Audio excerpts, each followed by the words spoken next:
First of all, I'm most proud of the fact that Lake Runs Red was filmed entirely in Minnesota. That was one of the big things I went in when I made the film. When I went into the film, I had two themes in mind, rejection and choices.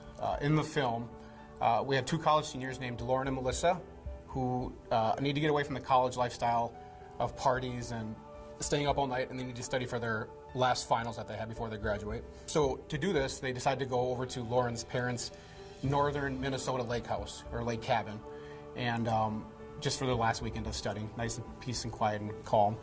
But little they know they're followed by a mysterious stranger who has a very dark secret that he wants to reveal. And as a result of this, he invades the lake cabin with brutal authority. It's not your average run-of-the-mill horror movie. We blended a couple different genres together, home invasion horror and psychological thriller. We married those two themes together, and we're hoping that people see that when they see it on the big screen. My cast, well, Minnesota is known for being a very artsy, theatrical state.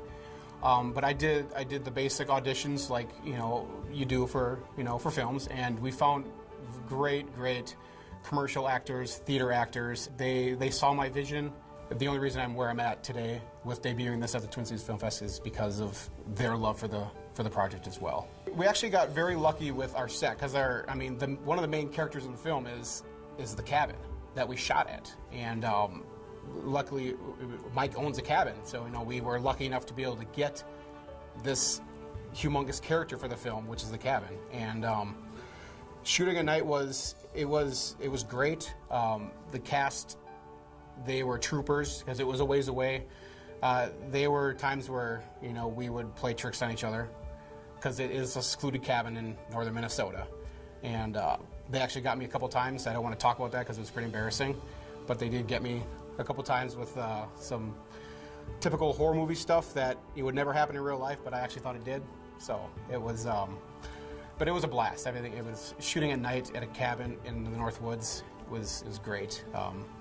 The hardest part about that was obviously trying to mix the natural light with lighting a set, because you don't have any power outside. So we had to be very strategic of how we lit stuff with LEDs and just basic run-of-the-mill lighting. So me and my producer Jeff Fuller have actually been attending the Film Fest since 2010, back when it was in Mall of America and the AMC Minneapolis. And we've been following the Film Fest ever since the inaugural season. And I always vowed that I'm going to get a film in the Twin Cities Film Fest. So we'd go every year, we'd network, we'd find out who we needed to talk to, and we ran into the right people, and and I'm still trying to get over the fact that it's going to be playing on a gigantic screen. The feeling was very, very much like the film, That Thing You Do, where they hear their song on the radio for the very first time. In the scene, they're driving to one location so they can tell everybody to listen, and it was kind of that feeling. It was great, screaming, crying, freaking out, and then I read down a couple more lines and realized that I wasn't allowed to tell anybody. So it was it was very hard to do that. I went home and I told my wife, and she was ecstatic through the roof, crying, screaming, and then I told her she couldn't tell anybody.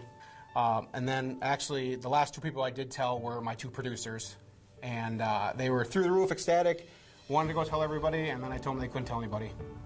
And they had the same reaction, like, we can't tell anybody, and which is a bummer because my cast and crew were so great, and we do our best to communicate everything that happens with the film with them. And this is one thing that we wanted to tell them so bad, and we could not tell them. And then eventually, when we were allowed to tell them, I think it was mid-September, they were through the roof.